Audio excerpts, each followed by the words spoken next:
चमन जी, क्या मुद्दे रहेंगे, किन मुद्दों को लेकर जनता के समक्ष आप जाएंगे?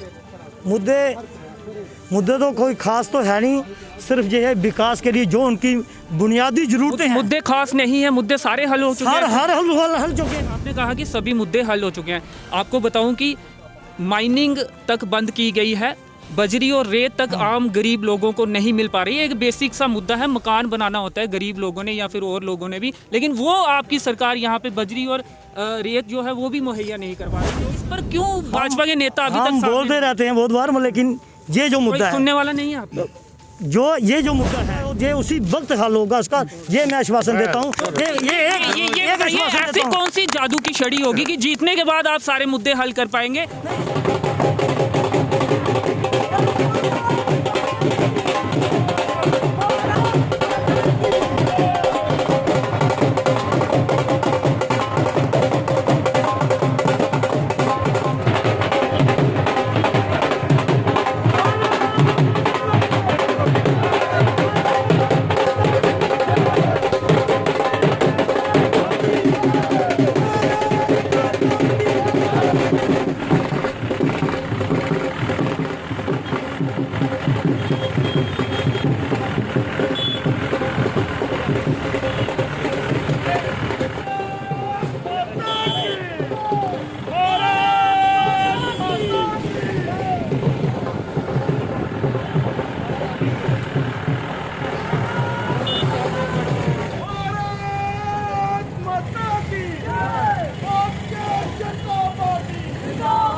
ईश्वर की शर्त लेता हूँ कि मैं दीदी द्वारा स्थापित भारत के संविधान के प्रति सच्ची श्रद्धा और निष्ठा रखूँगा। मैं भारत की प्रभुता और अखंडता असूल रखूँगा। नामांकन पत्र भरा है, रियासी में भाजपा के उम्मीदवार है। चमन जी, क्या मुद्दे रहेंगे, किन मुद्दों को लेकर जनता के समक्ष आप जाएंगे? मुद्दे तो कोई खास तो है नहीं, सिर्फ ये है विकास के लिए जो उनकी बुनियादी जरूरतें हैं। मुद्दे खास नहीं है, मुद्दे सारे हल हो चुके हैं। हर हल चुके हैं। क्या मुद्दा था? बिजली और पानी, ये मेन समस्या थी। हम जब भी इलेक्शन में जाते थे 18 दिनों तक आपने भी स्पीच की थी और आपने भी माना था 18 दिनों तक लोगों को 3 से 4 बार ही पानी मिला था रियासी में, और 18 दिनों तक जो कि केंद्र से आपकी सत्ता चल रही है प्रशासन के जरिए, वो देखते रही जब लोग उनसे मिलने गए और उसके बाद मसले का हल किया गया। पानी तक आप दे नहीं पा रहे सुचारू रूप से। एजिटेशन करने का सबको राइट है। आपने ही स्पीच की थी ना वहाँ पे। एक मिनट, पीएचई की नहीं, मैंने भी स्पीच की थी। हर डिपार्टमेंट को एजुकेशन करने का अपना हक लेने के लिए वो बिल्कुल यानी एजुकेशन में जा सकता है। उसी के उपलक्ष्य में अगर यानी पीएचई जो डेली वेजेस हैं उन्होंने की थी जो, तो उनकी जायज़ मांग थी। हमने भी ये बात कही थी कि जल्द से जल्द इसका यानी कोई हल निकलना चाहिए ताकि लोगों की समस्या और इन परिवार। आपने कहा ना बिजली पानी आप लगातार दे रहे हैं सुचारू रूप से, मैं उसी पर आपके सवाल। ये बिजली और पानी ये अलग बात है, जो यानी अगर एक दिन स्ट्राइक पर चले गए तो उससे ये फर्क नहीं पड़ने वाला। फर्क ये है कि काम क्या हो रहा है। आज यानी है आप गांव में चले जाएं, बिजली ये सामने पार दिख रहे हैं, बेसबात और टोट साड़ी जहां भी और बर्फ पड़ी हुई है वहां पर भी बिजली के जो पोल वो वहां पर लगे हैं, वो भी यानी ये पहली बार ऐसा है, या नहीं तो पहले एमएलए मिनिस्टर के पास जाते थे कि एक एक दो दो पोल के लिए, लेकिन आज बगैर एमएलए बगैर मिनिस्टर के भी केंद्र सरकार पूरा बिजली का गांव गांव तक पहुंचा रही है। ये विकास नहीं है। आज पानी की स्कीमें हैं, आप जहां थनपाल में चले जाए, ऊपर जानिए मोहर में चले जाएं, 3 स्टेजों में काम चल रहा है पानी को लिफ्ट करने के लिए, क्योंकि उसकी हाइट इतनी ज़्यादा है कि एक से एक यानी जो उसका हुआ है। मैं रियासी की बात करूंगा क्योंकि आप यहाँ से चुनाव लड़ रहे हैं इस सीट से।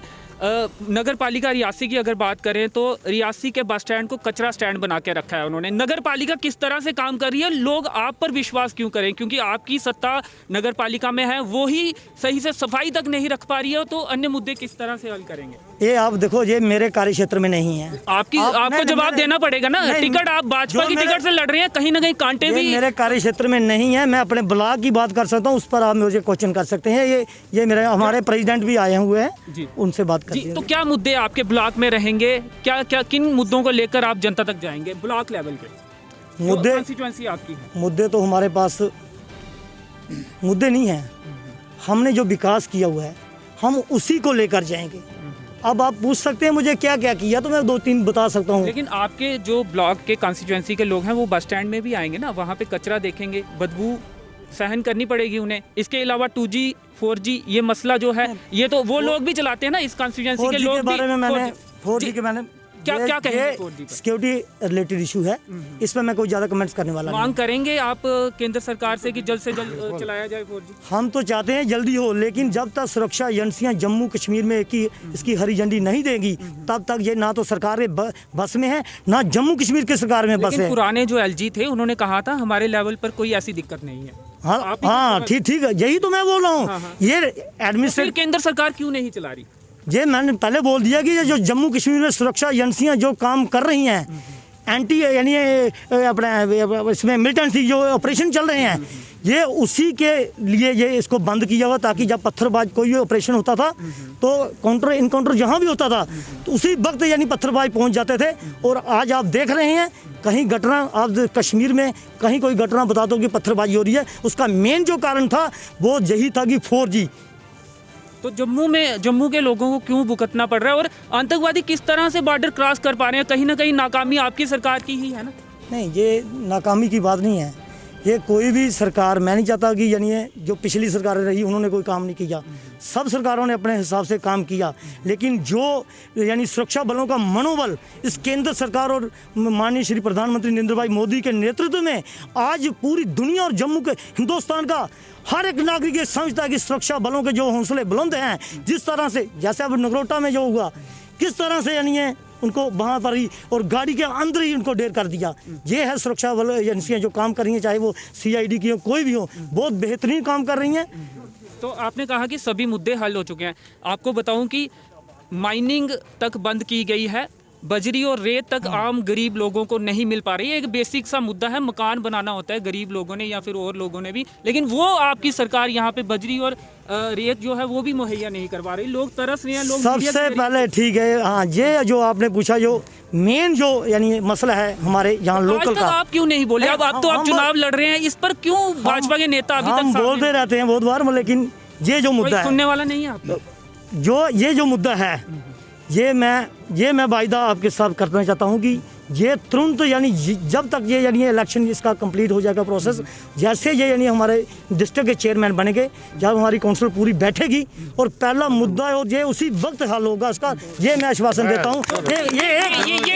ऐसी कौन सी जादू की छड़ी होगी कि जीतने के बाद आप सारे मुद्दे हल कर पाएंगे? उससे पहले नहीं, सरकार केंद्र में आपकी है। नहीं, जम्मू कश्मीर का जो जम्मू हमारे जिला का प्रशासन है, आप ये उनसे पूछ सकते हैं। अभी ये यानी भारतीय जनता पार्टी का कोई नहीं,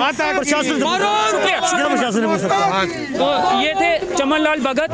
हालांकि कई सवालों का इन्हें जवाब देना पड़ेगा, क्योंकि केंद्र के जरिए जम्मू कश्मीर की मौजूदा समय में जो सरकार इस समय चल रही है और राज्य में भी जम्मू कश्मीर की सरकार रही है, नगर पालिका रियासी जो है वो भी भाजपा के हाथ में है, तो सवालों का जवाब कहीं ना कहीं भाजपा को देना ही पड़ेगा। तो आज नामांकन पत्र भरा है अपना चमन लाल भगत, जो कि रियासी के रहने वाले हैं और रियासी जिला विकास परिषद की जो सीट है वहां से आज उन्होंने अपना नामांकन पत्र भरा है। रियासी जिले की तमाम खबरों के लिए बने रहें रियासी अपडेट्स के साथ। फिलहाल प्रदीप भगत के साथ मुझे दीजिए अनुमति। धन्यवाद।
JP Timber Traders, Udhampur, NH1A near TB Hospital, Udhampur. Phone numbers 019922700812 9596492525.